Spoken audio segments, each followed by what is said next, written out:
अस्सलाम वालेकुम एवरीवन, कैसे हैं आप सब? उम्मीद करती हूँ कि आप सब ठीक होंगे। तो आज हम जो है ना चैप्टर नंबर 14 स्टडी करना चाह रहे हैं जिसको इलेक्ट्रोमैग्नेटिज्म कहते हैं। इलेक्ट्रोमैग्नेटिज्म मीन्स इलेक्ट्रिसिटी और जैसे हमने लास्ट चैप्टर के अंदर चैप्टर नंबर 13 के अंदर पढ़ा था कि जब किसी भी बॉडी में से करंट पास करता है तो करंट पास करने के नतीजे में हमारे पास उसके अंदर तीन इफेक्ट्स जनरेट होते हैं: हीटिंग इफेक्ट, मैग्नेटिक इफेक्ट और chemical effect. Heating and chemical effect तो हम लोगों ने स्टडी कर लिया था, लेकिन आज हमने जो है वो उसका मैग्नेटिक इफेक्ट जो है ना उसको स्टडी करना है। मैग्नेटिक इफेक्ट करंट का बहुत ज़्यादा इंपॉर्टेंट है। इसको जो है वो हम दो चैप्टर्स के अंदर कवर करेंगे। फर्स्ट इज द इलेक्ट्रोमैग्नेटिज्म, मतलब जिसमें इलेक्ट्रिसिटी या करंट गुजरने के नतीजे में मैग्नेटिक फील्ड पैदा होता है। And next we will study about the कन्वरी प्रोडक्शन ऑफ इलेक्ट्रिसिटी और electric current by the changing in the magnetic flux. ठीक है, तो सबसे पहले हमारे पास जो टॉपिक है, electric current generates magnetic field at the same time a changing magnetic field produces electric current. तो दोनों जो है ना वाइस वर्सा एक दूसरे के साथ इंटरलिंक्ड हैं। बहुत ज़्यादा इसकी एप्लीकेशन है और मेन एप्लीकेशन जो डेली लाइफ के अंदर है वो हमारे पास है इलेक्ट्रोमैग्नेटिक वेव्स, जिनके ज़रिए आज का हमारे मोबाइल फ़ोन और इतने ज़्यादा सिग्नल्स पॉसिबल हैं, ये इसी की वजह से हैं। ठीक है, हाँ जी, तो magnetic field due to current in a long straight wire. सबसे पहले हम सिंपलेस्ट चीज़ जो है ना वो स्टडी करेंगे, लेकिन ये जितनी सिंपल है उतनी आसान भी है, लेकिन ये उतनी ही ज़्यादा इंपॉर्टेंट है। अब हमने स्टडी करना है कि हमारे पास जो है ना एक वायर ले लेनी है और उसमें से करंट गुजर रहा है। उसके अंदर हमने एक कार्डबोर्ड जो है ना वो लगा देना है। कार्डबोर्ड लगा के उसके ऊपर डिफरेंट पोजिशन पे जो है ना वो रख देनी है हमने कंपास नीडल, ताकि हमने मैग्नेटिक फील्ड की प्रोडक्शन का पता चल सके। कंपास नीडल क्या होती है? कंपास जो होती है वो मैग्नेटिक फील्ड की मौजूदगी में जो है ना वो हमें डिफ्लेक्ट कर जाती है उसकी नीडल, और हमें पता चल जाता है कि मैग्नेटिक फील्ड यहाँ पे मौजूद है या नहीं। और इसके ऊपर जो सुई होती है वो नॉर्थ और साउथ को डायरेक्ट की तरफ डायरेक्ट होती है। ठीक है, अब जब करंट गुजर रहा है इस वायर में से, तो हमारे पास ये देखें कि अलाइंड हो गई हैं सारी। ये इधर एंड हो रही है तो आगे से इसकी शुरू हो रही है, इधर को एंड हो रही है तो इस तरह। तो मतलब ये है कि अगर लॉन्ग स्ट्रेट वायर है तो उसमें से करंट किस फॉर्म में गुजरेगा? सर्कुलर फॉर्म में। मतलब या उसके अराउंड जो है ना वो करंट पैदा होगा और वो इन दी सर्कुलर शेप। तो magnetic field is set up in the region surrounding the current carrying wire. The lines of the force are circular and their direction depends upon the direction of current. अब ये जो point है ना, second point, ये बहुत important है और इसके लिहाज से पीपीएससी का एक एमसीक्यूज भी है जो कि ऑलमोस्ट हर पेपर के अंदर पूछा जाता है। कोई भी जो है ना वो एग्जामिनर उस क्वेश्चन को स्किप नहीं करता। क्या है कि two parallel wires carrying current in the same direction will attract each other, repel each other, या मतलब ये दो ही ऑप्शन इंपॉर्टेंट है, बाकी जो भी है। अब देखिए, जब करंट सेम डायरेक्शन में है तो सेम डायरेक्शन में होगा तो हमारे पास यहाँ पर मैग्नेटिक फील्ड पैदा होगा, मैग्नेटिक फील्ड भी सेम डायरेक्शन में होगा, तो वो एक दूसरे को क्या करेंगी? अट्रैक्ट करेंगी। सेम डायरेक्शन में होगा तो अट्रैक्ट करेंगी, और अगर ऑपोजिट डायरेक्शन में होगा तो वो एक दूसरे को रिपेल करेंगी, क्योंकि उनका जो मैग्नेटिक फील्ड है वो ऑपोजिटली अलाइन हो जाएगा। ठीक है, तो ये बहुत इंपॉर्टेंट है, एमसीक्यू से पेपर में बहुत ज़्यादा पूछा जाता है। इसके बाद इसकी डायरेक्शन जो है ना वो राइट हैंड रूल से पास फाइंड आउट की जाती है कि हम वायर को जो है ना अपनी हाथ में पकड़ लें, और जो थंब है वो पॉइंट करेगा direction of current, and curling fingers will point out in the direction of magnetic field. हाँ जी, तो ये जो करंट वाला है, इसको जो मैंने अभी एमसीक्यूज़ बताया है, इसकी मज़ीद एक्सप्लेनेशन जो अच्छे से आपको समझ आएगी वो आगे वाले टॉपिक के अंदर है कि जो फोर्स लग रही होती है, जो force on a current carrying conductor in a uniform magnetic field. तो ये ज़्यादा जो है ना वो इम्पोर्टेंट पॉइंट है हमारा इस चैप्टर के अंदर। कुछ इस चैप्टर के हर पॉइंट जो है ना वो बहुत इंपॉर्टेंट है, और एग्जामिनर एटलीस्ट 2 क्वेश्चन इस पेपर में, इस चैप्टर में से ज़रूर पेपर के अंदर पुट करता है। तो ये बहुत इंपॉर्टेंट है, force on a current carrying conductor in a uniform magnetic field. अब यहाँ पर हमारे पास सिचुएशन क्या होती है, मैं आपको इसकी फिगर से एक्सप्लेन कर दूंगी। देखें, हमारे पास ये है एक ये वायर है, और एक ये रेल की फॉर्म में वायर है, और उसके ऊपर एक हमारे पास ये कंडक्टर रखा हुआ है। ठीक है, अब इसमें से करंट गुजर रहा है, और इस तरह से देखें, ये पॉजिटिव से शुरू हो रहा है, और इधर से इस रेल में से इसकी डायरेक्शन इधर है, और इस रेल में से इसकी डायरेक्शन इधर है। अब ये जो ऊपर कंडक्टर रखा हुआ है ना, ये जो पूरा सिस्टम है ये एक्सटर्नल मैग्नेटिक फील्ड के अंदर भी रखा हुआ है, ये बी जो ऊपर की तरफ पॉइंट आउट है। अब जब इसमें से करंट गुजरेगा ना, तो करंट की वजह से मैग्नेटिक फील्ड पैदा होगा, और वो मैग्नेटिक फील्ड और ये एक्सटर्नल मैग्नेटिक फील्ड एक दूसरे के साथ क्या करेंगे? इंटरेक्ट करेंगे। अब इन दोनों की इंटरेक्शन के नतीजे में हमारे पास क्या होगा? इन दोनों के इंटरेक्शन के नतीजे में हमारे पास मैग्नेटिक फोर्स एक्ट करेगी इस कंडक्टर के ऊपर, और इसके नतीजे में ये जो कंडक्टर है ये मूव कर जाएगा। ठीक है, अब ये देखें, ये राइट हैंड रूल इसके लिए थोड़ा-सा डिफरेंट है कि इसमें जो 3 फिंगर्स काउंट होती हैं सिर्फ़। हथेली सॉरी काउंट होती है, ये इधर मिडल फिंगर और ये थंब। ये थंब पॉइंट आउट कर रहा है इसमें, ये देखें डायरेक्शन ऑफ करंट ऊपर से, फ़ोर्स इधर को लग रही है और मैग्नेटिक फील्ड अपवर्ड की डायरेक्शन में, ठीक है? तो ये इसकी रीडिंग बहुत अच्छे से आप लोगों ने कर लेनी है, इसमें से कुछ भी नहीं छोड़ना, ये बहुत ही इम्पोर्टेंट है। तो ये जो बातें मैंने बताई हैं, तो यही इसके अंदर जो है ना वो लिखी हुई हैं। अच्छा। तो ये ये जो है ना रॉड, ये इसके ऊपर मूव करना शुरू कर जाएगी फ्रॉम लेफ्ट टू राइट। अब यहाँ पर जो फोर्स की डायरेक्शन है वो क्या है, लेफ्ट टू राइट। अब ये जो मैंने अभी आपको बताया, two long parallel wires carrying current I1 and I2 in the opposite direction. सबसे पहले वाले में देखें कि इसमें जो है वो कौन सी direction current opposite direction, repel each other. अब इससे डायरेक्शन इधर को है और इसकी डायरेक्शन इधर को है, तो दोनों जो है ना वो एक दूसरे को रिपेल करेंगी क्योंकि करंट की डायरेक्शन ऑपोजिट है और इनके ऊपर जो फोर्स लगने वाली है वो एक इस तरफ है और एक इस तरफ है, बजाय अट्रैक्ट करने के एक दूसरे को रिपेल करने शुरू कर देंगी। ये फोर्स लगने के नतीजे में राइट की तरफ मूव करेगा और ये लेफ्ट की तरफ। यही बात मैंने अभी आपको पीछे बताई थी। लेकिन यहाँ पर जो केस है मैग्नेटिक फील्ड सॉरी, ये इस डायरेक्शन में है, ये भी इस डायरेक्शन में। हालांकि ऑपोजिट की जब बात आती है ना तो हम ये समझते हैं कि ये अट्रैक्शन होगी, और जब सेम डायरेक्शन की बात आती है तो हमें लगता है कि रिपल्लियन होगी। लेकिन यहाँ पर ये केस डिफरेंट है, तो ये पेपर में हर साल क्वेश्चन जो जब भी सॉरी सीट्स आती हैं तो ये क्वेश्चन जरूर पूछा जाता है। अब आप लोगों को फोर्स की डिपेंडेंस भी पता होना चाहिए। ये साइन ऑफ अल्फा के बराबर प्रोपोर्शनल होती है।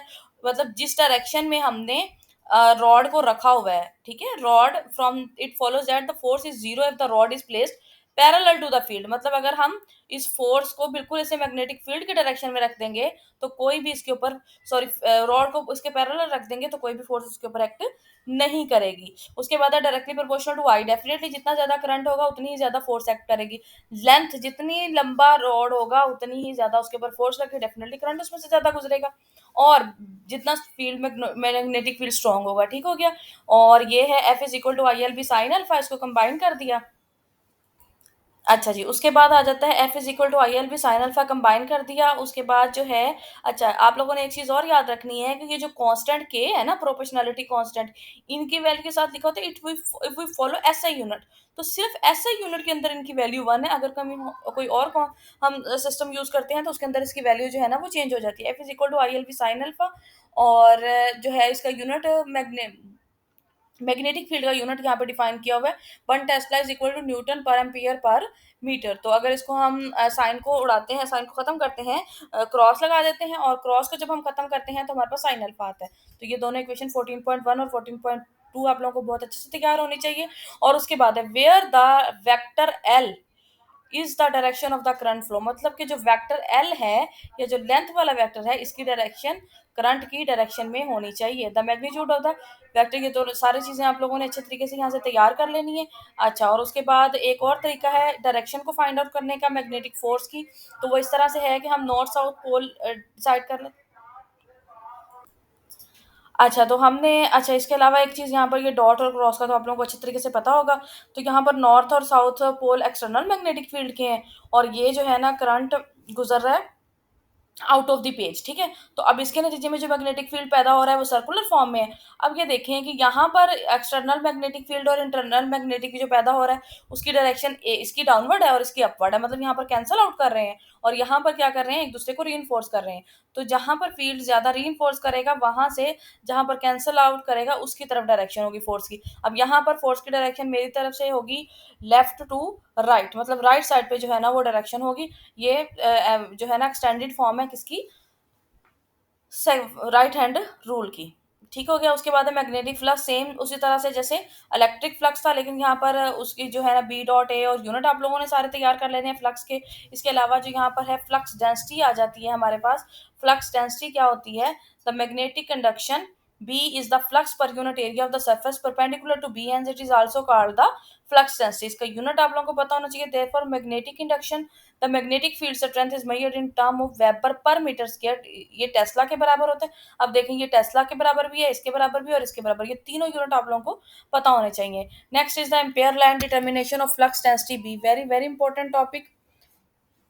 तो मैं आपको अगेन बताती जा रही हूँ कि ये पूरा चैप्टर बहुत बहुत इंपॉर्टेंट है, ठीक है। तो अब यहाँ पर हमारे पास है एम्पेयर लॉ है। एम्पेयर लॉ के लिए सबसे पहली जो कंडीशन है वो पाथ का क्लोज होना चाहिए, ठीक है। क्लोज पाथ के ऊपर ये जो है ना एक्ट करता है, और इसके इसके ऊपर क्या है कि पूरे पाथ को हम डिवाइड कर लेते हैं एन शॉर्ट जो है ना लेंथ के अंदर बी डॉट डेल्टा एल जो है ना इसका फाइंड आउट कर लेते हैं, और sum of all B dot L elements is equal to the mu naught times the total current. अब जितना करंट उसमें से गुजर रहा है सारे एलिमेंट्स में से, वो म्यू नॉट टाइम्स होता है बी डॉट डेल्टा एल के प्रोडक्ट के, ठीक है। अब ये जो डॉट प्रोडक्ट है इसलिए हम ये इसको स्केलर क्वांटिटी लेंगे, where B total is the value of the B total along the rth element and n is the total number of elements into which the loop has been divided. अच्छा, उसके बाद है कि mu naught, what is mu naught? It is permeability of free space. इसकी value क्या होती है, इसका यूनिट क्या होता है, सब चीजें आप लोगों ने तैयार करनी है। Field due to a current carrying solenoid, आप लोगों ने डेरिवेशन की ज्यादा गहराई के अंदर नहीं जाना, लेकिन आप लोगों को इसके बारे में कंप्लीट जो एंड पे जो फाइनल रिलेशन है ये इसका पता होना चाहिए कि B is equal to mu naught N I. अब ये है total magnetic field due to current carrying solenoid. अब इसकी डायरेक्शन किसके तलोंग होती है, अगर हम हाथ में पकड़ लें तो thumb will point out the magnetic field. अब देखें पीछे वाले केस में थंब राइट हैंड रूल के अंदर ही थंब पॉइंट कर रहा था किसको, direction of the magnetic field को, लेकिन सॉरी थंब पॉइंट कर रहा था करंट को, और यहाँ पर जो थंब पॉइंट कर रहा है डायरेक्शन ऑफ मैग्नेटिक फील्ड को। तो ये आप लोगों ने पता होना चाहिए कि सोलेनोइड के केस में राइट हैंड रूल किस तरह से चेंज होता है, ठीक है।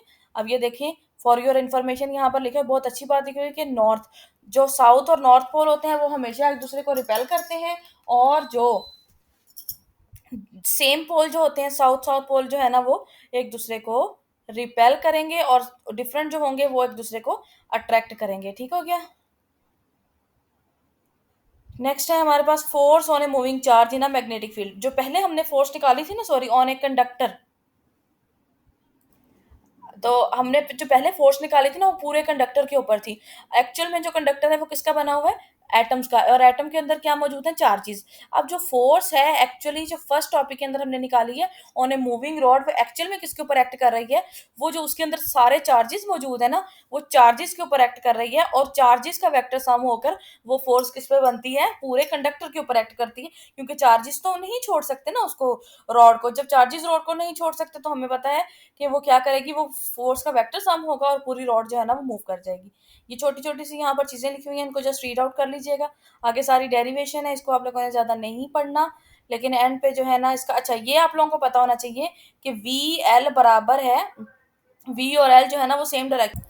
अच्छा, तो वी और एल जो है ना इन दोनों की डायरेक्शन सेम है, एल की और वी की। जैसे मैंने आपको बताया था कि एल और आई की डायरेक्शन सेम है, और एल और वी की डायरेक्शन भी सेम है, तो आप लोगों को यहाँ पे ये भी पता होना चाहिए कि एल और वी और आई तीनों की डायरेक्शन सेम है। लेकिन यहाँ पर आई की बात हम नहीं कर रहे, हम सिर्फ बात कर रहे हैं फोर्स होने से चार्ज अ, जो है ना चार्ज के ऊपर force F is equal to Q V cross B.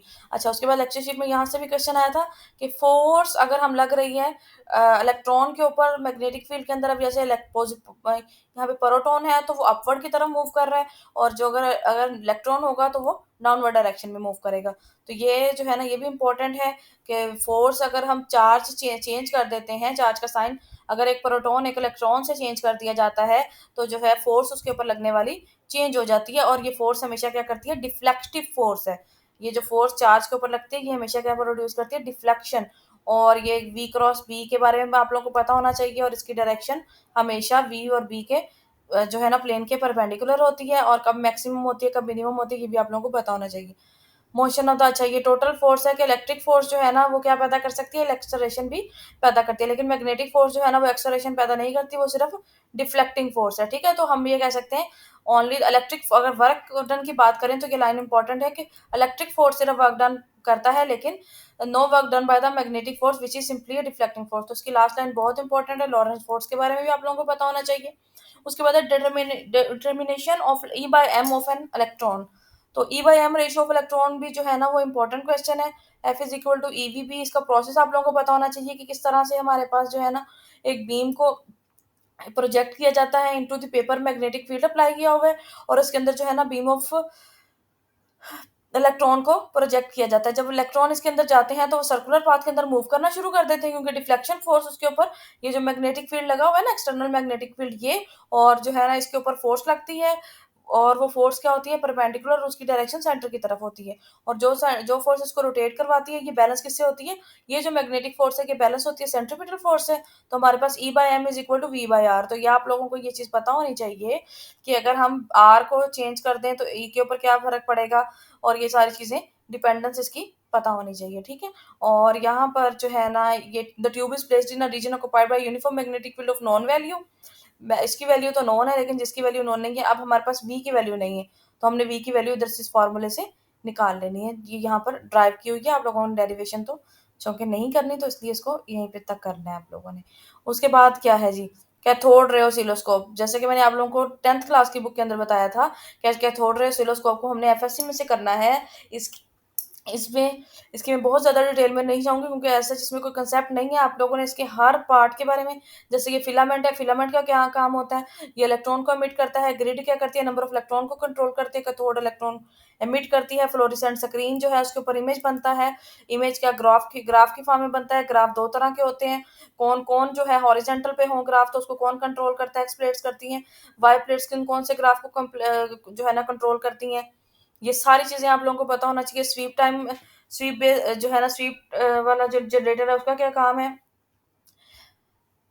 दोनों का जो है ना आप लोगों को, और सिंक्रोनाइज़ेशन कंट्रोल क्या होता है, ये सारी चीज़ें आप लोगों को पता होनी चाहिए। इसको अच्छे तरीके से आप लोगों ने तैयार कर लेना है। इसके अलावा इसकी यूज़ेज़ भी अच्छे तरीके से, टाइम बेस्ड जनरेटर के बारे में भी आप लोगों को पता होना चाहिए, और with the frequency of the voltage at Y plate, तो दोनों की फ्रीक्वेंसी सिंक्रोनाइज होती है, वाई प्लेट की और टाइम बेस्ड जनरेटर की। नेसेसिटी दोनों की, तो तब जो है ना हमारे पास प्रोवाइड, तो ये कंट्रोल कैसे होता है, front panel on the CRO से, ठीक है? उसके बाद है torque on a current carrying coil. तो torque on a current carrying very important question.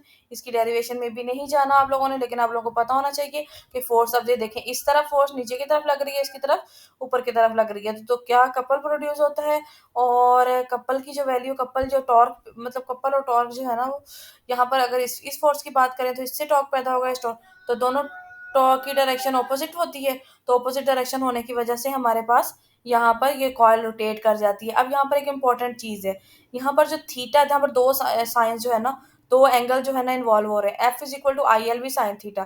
तो साइन थीटा जो है वो length of the coil and B के दरमियान एंगल है, लेकिन यहाँ पर जो tau is equal to I B A cos alpha है ना, ये बहुत इंपॉर्टेंट है। Tau is equal to I B A cos alpha, और ये जो कॉस एल्फा है ना, यहाँ पर अल्फा एंगल है, however the field makes an angle alpha with the plane of the coil.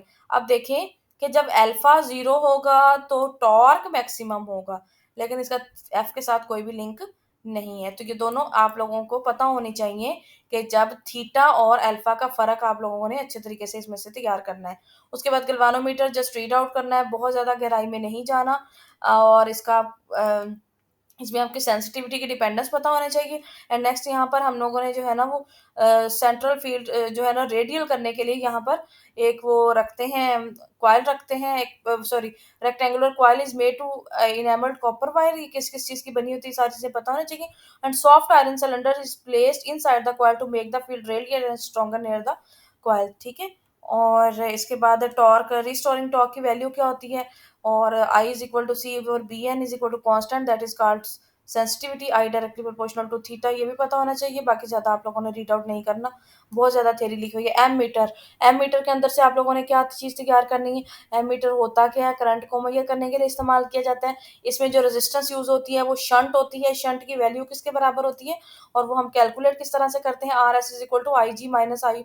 ये वैल्यू आप लोगों को पता होनी चाहिए, ये पेपर में पूछी जाती है, और एक पेपर में आई भी हुई है, ठीक है? और इसके अलावा आप लोगों को ये पता होना चाहिए कि जब हम गैल्वेनोमीटर को एम मीटर में कन्वर्ट करते हैं, तो उसके अंदर मॉडिफिकेशन करने के लिए शंट रेजिस्टेंस है या लो रेजिस्टेंस है, उसकी वैल्यू फ्यू मिली एम्पियर होनी चाहिए, फर्स्ट थिंग। सेकंड थिंग कि हमने इसको जो है लगाना किसके साथ है, गैल्वेनोमीटर के साथ सीरीज में लगाना है या पैरेलल लगाना है, ठीक है? तो शंट रेजिस्टेंस हमेशा किसमें लगती है, पैरेलल लगती है गैल्वेनोमीटर के। और गैल्वेनोमीटर को जब हम, जो एमीटर बन जाता है ना, जब ये एमीटर, तो वो सर्किट के अंदर यूज होता है, तो वो किस तरह से लगता है, सीरीज में, ठीक है? तो ये चीजें आप लोगों को पता होने चाहिए, और ये भी चीजें, बल्कि इसको आपने अच्छे तरीके से तैयार करना है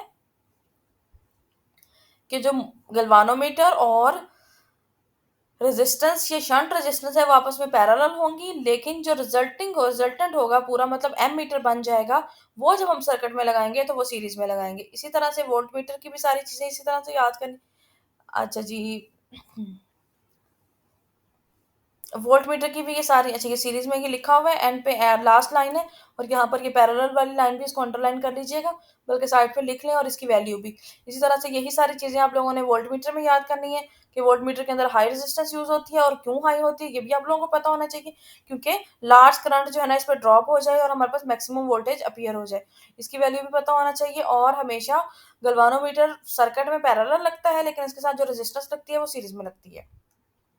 या आर एच की वैल्यू पता होना चाहिए। ओहोमीटर जस्ट रीड आउट करना है, और एवोमीटर जो है ना इसको भी रीड आउट करना है, बहुत ज़्यादा इसकी भी ना डीप में नहीं जाना। इसके अंदर आपको पता होना चाहिए कि इसके अंदर एक स्विच होता है जो कि सारे फंक्शंस को जो है ना वो मेंटेन करता है। Digital multimeter just read out करना है, इसको भी बहुत ज़्यादा आप लोगों ने रीड आउट नहीं करना है। शॉर्ट क्वेश्चन हर चैप्टर के लाजमी देख लीजिएगा, ठीक है। इसमें बहुत इंपॉर्टेंट लाइन लिखी हुई है, जैसे कि टीवी के ऊपर जो स्क्रीन के ऊपर पिक्चर आती है वो किसकी वजह से होती है, बीम ऑफ इलेक्ट्रॉन की वजह से होती है, एक्सटर्नल मैग्नेटिक फील्ड की वजह से वो क्यों खराब हो जाती है।